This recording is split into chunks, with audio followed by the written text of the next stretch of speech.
મોટા સમાચાર મળી રહ્યા છે। ગિરનારમાં ગુરુ ગોરક્ષનાથની પ્રતિમાને ખંડિત કરવીને ફેંકી દેવાના મામલામાં પોલીસને એક મહત્વની કડી હાથ લાગી છે। પોલીસને એક સફળતા પણ મળી છે। મંદિરના પૂજારીએ જ ગોરક્ષનાથજીની મૂર્તિને ખંડિત કરી હોવાની માહિતી છે। જી હા, પૂજારી કિશોર અને દુકાનદાર રમેશના ષડયંત્રનો પર્દાફાશ થયો છે। જોકે તેમણે આ ષડયંત્ર શા માટે રચ્યું એ હજુ પણ સવાલ છે। તપાસ ચાલી રહી છે। તોડફોડ મામલે પોલીસે હાલ તો બંને આરોપીઓને ઝડપી પાડ્યા છે। આગળની તપાસ હાથ ધરવામાં આવી છે। આ બંને આરોપીઓએ આવું કૃત્ય કેમ કર્યું, કોના કહેવાથી કર્યું, શું અન્ય કોઈની સંડોવણી છે કે કેમ, એ તમામ દિશામાં પોલીસે આગળની તપાસ તેજ કરી છે। વધુ જાણકારી આપી રહ્યા છે સંવાદદાતા અતુલ વ્યાસ। અતુલ, પોલીસના હાથે મહત્વની કડી હાથ લાગી છે। બે આરોપીઓ પોલીસના જપ્તામાં આવી ગયા છે। શું છે અપડેટ? જી માનસી, આપને ચોક્કસ જણાવ્યું કે ગત 5 ઓક્ટોબરના રોજ ગિરનાર પર્વત ઉપર આવેલી ગોરક્ષનાથજીના શિખર ઉપર શિખરમાં તોડફોડ કરી અને સાથે સાથે ગોરક્ષનાથજી જે મૂર્તિ છે તેને ખંડિત કરવામાં આવી હતી અને મૂર્તિને ખંડિત કર્યા બાદ તેને જંગલમાં ફેંકી દેવાઈ હતી। આવો એક કિસ્સો સામે આવતો ગુજરાત સહિત દેશભરમાં આના ઘેરા પ્રત્યાઘાત પડ્યા હતા અને જે ગુરુ ગોરક્ષનાથને ગિરનારના સેવકો છે તેમાં ભારે રોષ ભભૂકી ઉઠ્યો અને આવું કૃત્ય કરનારને તાત્કાલિક ઝડપી લેવા માટે છે ને માંગ કરવામાં આવી હતી। સાથે સાથે જોવામાં આવે તો આ કૃત્યને લઈને મહારાષ્ટ્રમાં પણ રેલીનું આયોજન થયું હતું। સાથે સાથે જૂનાગઢના સાધુ સમાજે પણ અલગ અલગ મંતવ્યો આપી અને આવું કૃત્ય કરનારને ઝડપી લેવા માટે પોલીસને માંગ કરી હતી। ત્યારે આ સમગ્ર મામલે એક મોટો ઘટસ્ફોટ થયો છે।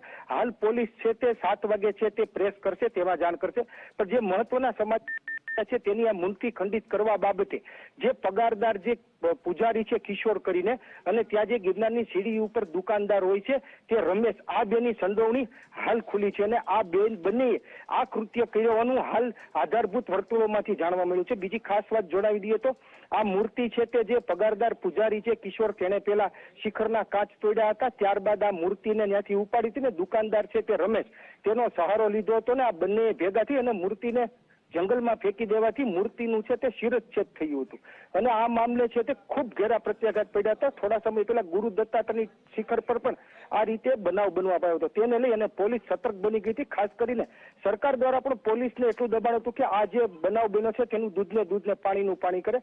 ત્યારે આજે પોલીસને મહત્વની કડી હાથ આવી છે અને હાલ જે પગારદાર જે કિશોર છે અને જે દુકાનદાર છે રમેશ, તેને લઈ અને પોલીસ અત્યારે હાલ જે છે તે સમગ્ર માહિતી મીડિયાને આપશે। પણ આ જે ઘટના હતી તેને લઈને પૂજારી અને દુકાનદારની સંડોવણી ખુલતા ચકચાર મચી ગઈ છે। જી માનસી। અતુલ, બિલકુલ ગિરનારની ઘટનાના પડઘા છે કે હરિયાણા સુધી પડ્યા હતા। પોલીસે હવે આરોપીઓને તો ઝડપી પાડ્યા છે। શું અન્ય કોઈની સંડોવણી ખુલી શકે છે કે કેમ? પોલીસ ક્યારે પૂરી વિગતો આપશે અને આરોપીઓએ શા માટે મંદિરના પૂજારીએ જ આવું કૃત્ય કર્યું, શું વિગતો?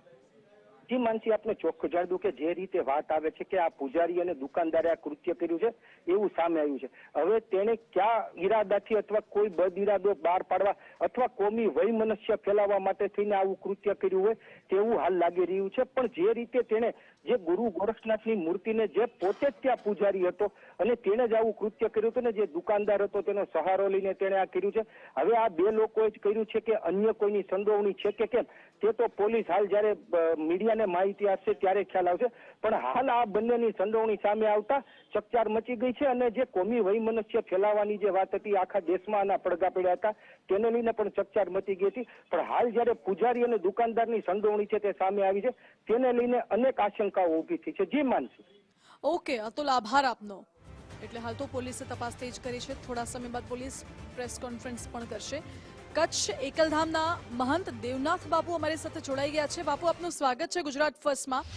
દેવનાથ બાપુ, ગિરનારમાં ગુરુ ગોરક્ષનાથની પ્રતિમા ખંડિત કરવાના મામલામાં છે હરિયાણા સુધી તેના પડઘા પડ્યા। આપ સ્વયં પણ ત્યાં ગયા હતા અને પોલીસે હવે બે આરોપીઓને પકડ્યા છે। એમાંથી એક તો પોતે કિશોર પૂજારી છે અને એક એ મંદિર પાસેના વેપારી છે। શું કહેશો? ચોક્કસપણે કહું છું કે આપ જે પણ કાર્ય કર્યો છે, પૂજારી હોય અથવા તો દુકાનદાર હોય અથવા કોઈ પણ બીજો એમાં સંડોવાયેલો હોય, આ કૃત્ય કર્યું છે ને બહુ જ ખરાબ કર્યો છે અને એક સમાજને અંદર ખોટી અફવા ફેલાવવાનો અને સમાજને અંદર એક ધર્મની લાગણીઓને લઈને ધર્મને લઈને મોટો આનો વિષય બની શકતો હતો।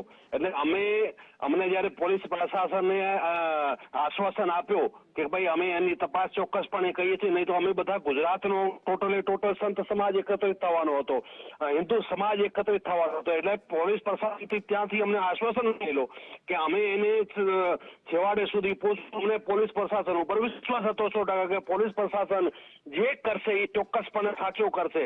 અને આપને માધ્યમ કહું છું, આ લોકોને જેટલી સજા મળે એટલી જ ઓછી છે ને આ આવી રીતે ઘટિત કરવી આ તો બહુ જ દુઃખદ છે. અને બહુ જ દુઃખ થાય કે જે પૂજારી હોય અને આજુબાજુમાં દુકાનવાળા સાથે મળીને આવો ઘટિયા કૃત્ય કર્યો છે. એટલે મારો માનવું છે કે આ લોકોને એટલી સજા મળવી જોઈએ, કેમ કે આ લોકોને કૃત્યથી સમાજની અંદર એક બહુ મોટો વાયરસ ફેલાવવાનો હતો. આ લોકોને એટલી ખબર હોવી જોઈએ કે અમે શું કામ કર્યો છે અને અમે શું કરવા જઈ રહ્યા છીએ. તો હવે આપ કહો છો કે તપાસનો વિષય છે, પોલીસ એનો ખુલાસો કરવાનો હશે કે ભાઈ આને પાછળ કોણ હતો અથવા તો આ હતા અને શું ઈરાદેથી કર્યો, તો હવે એ પણ ખુલાસો થવાનો છે. પણ જે પણ ઈરાદેથી કર્યો છે બહુ જ ખોટો છે અને મારું માનવું છે કે આવા લોકોને સખ્ત સજા થવી જરૂરી છે. બાપુ, બિલકુલ થોડા સમયમાં પોલીસે પ્રેસ કોન્ફરન્સ કરીને માહિતી પૂરી આપવાની છે, પરંતુ હવે ગુરુ ગોરક્ષનાથની મૂર્તિ તો પ્રસ્થાપિત કરી લેવામાં આવી છે, પરંતુ આગામી સમયમાં શું મોટી મૂર્તિ સ્થાપિત કરવાનું કોઈ આયોજન છે ખરું? હવે એ ચોક્કસ હું કાલે જવાનું છું ગિરનાર. કાલે ત્યાં એ બધો નિર્ણય કરવાના છે કે આગળ શું કરવાનું છે કે આગળ શું કરવાના છીએ. પણ એક આપને માધ્યમથી ચોક્કસ કહું છું કે પ્રશાસનને ત્યાં આવડો મોટો તીર્થધામ છે, લાખો લોકો ત્યાં યાત્રી આવતા હોય છે, પણ વ્યવસ્થા ગોઠવી જરૂરી છે કે ગમે તે વ્યક્તિ ગમે તે કરી ચાલે નીકળી જાય એમ નહીં. કે આપણો મોટો તીર્થ ક્ષેત્રમાં સીસી કેમેરા તો સજ્જ હોવા જોઈએ. કોઈ પણ ગમે ત્યારે ઘટનાને ઘટિત કરીને નીકળી શકે છે.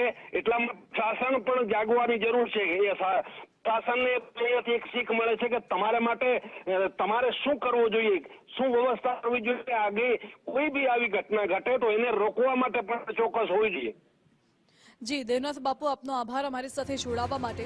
એટલે દેવનાથ બાપુની માંગ છે કે આટલું મોટું તીર્થ સ્થળ છે તો ત્યાં સીસીટીવી કેમેરાની વ્યવસ્થા હોવી જોઈએ અને હવે જે આ ઘટના બની છે એમાં પ્રશાસને કડક કાર્યવાહી કરવી પડશે. સમાજમાં સંદેશો દાખલો બેસાડી શકાય એ પ્રકારની કાર્યવાહીની જરૂરિયાત તેમને વ્યક્ત કરી.